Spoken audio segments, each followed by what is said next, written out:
The Fed is pretending this rate cut helps the average American. Spoiler, it doesn't.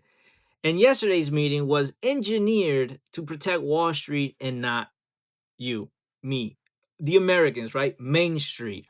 So, if you're into this type of content, please like, follow, subscribe, and let's get into it. We already know that the Federal Reserve dropped the Fed's fund rate by 25 basis point, and they started to print a little bit by $40 billion per month. They're going to buy T-bills. Why and how they're going on this route is the problem. So they're claiming that due to April tax season, people are going to pay money to pay for taxes, and this is the reason banks are going to be short.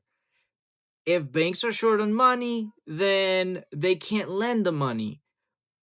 But due to the fractional reserve system we have, they don't even need money.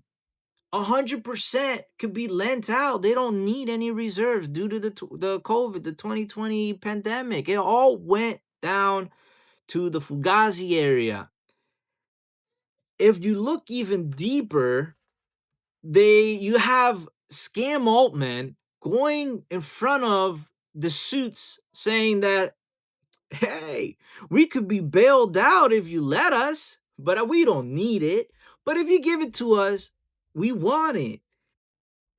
And you got all these major banks, the Chase, the Wells Fargo, the America, the Citi, confirmed by the IMF that they control 90% of the shadow market, right? The shadow market is those private entities, those non-QM type loans, those loans that don't meet the Dodd-Frank criteria, and that's their skate, that's their little loophole on how these big banks could still lend into the market.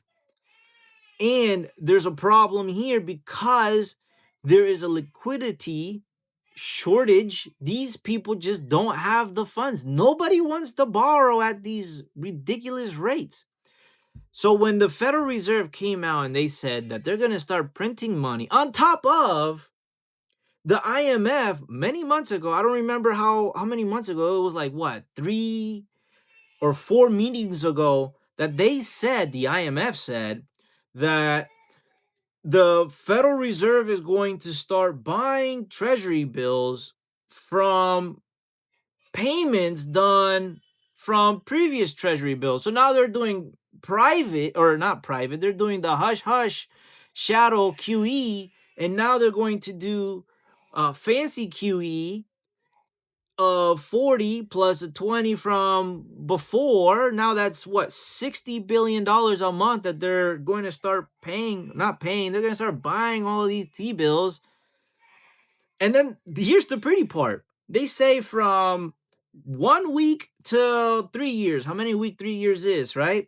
They don't say that they're going to do X amount at 1 week, X amount at 6 weeks, X amount at 3 years. They're just going to say from 1 week to 3 years, and they're going to fork most of it in the 3 years.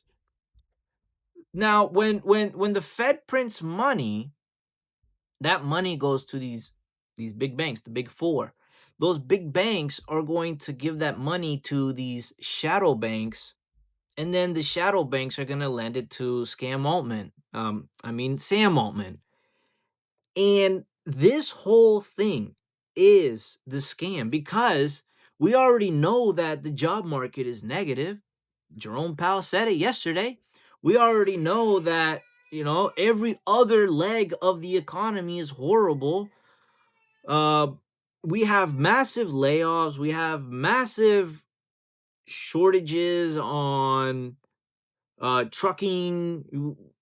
It's just, it goes way beyond one industry. It's every single industry. And the only industry that hasn't physically gone to the poopy poopies is that AI boom. And guess what?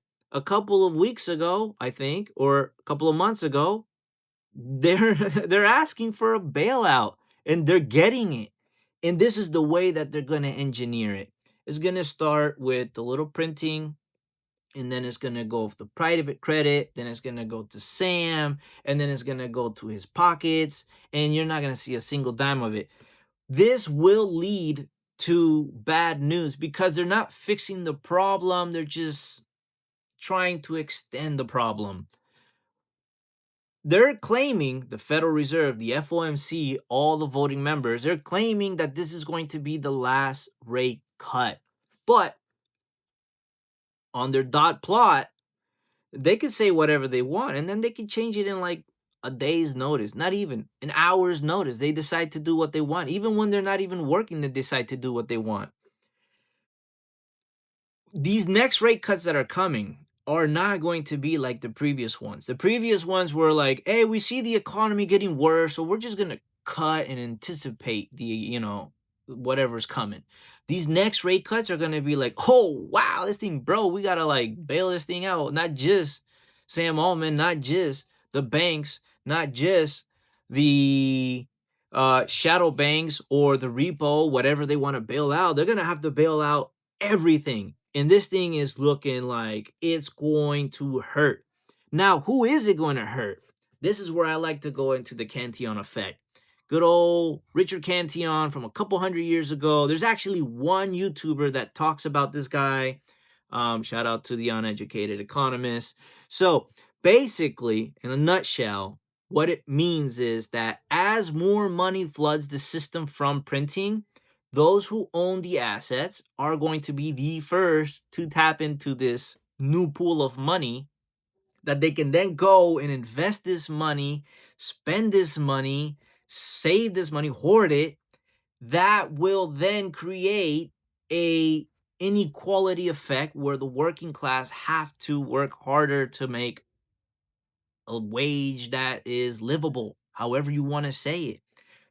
This whole thing will lead to, so like major names like the first brands that went poopy doopies, the Tricolors, the Sonder Homes with their little Marriott construction that just got, defunded, the Sams of the world, right? They're gonna get bailed out. And when is the Main Street going to finally get this relief, right? And I wouldn't say the best way, but a good way to like gauge when the recession is gonna pop or when like the real pain is gonna be felt. You could gauge it with that 10-2 spread, right?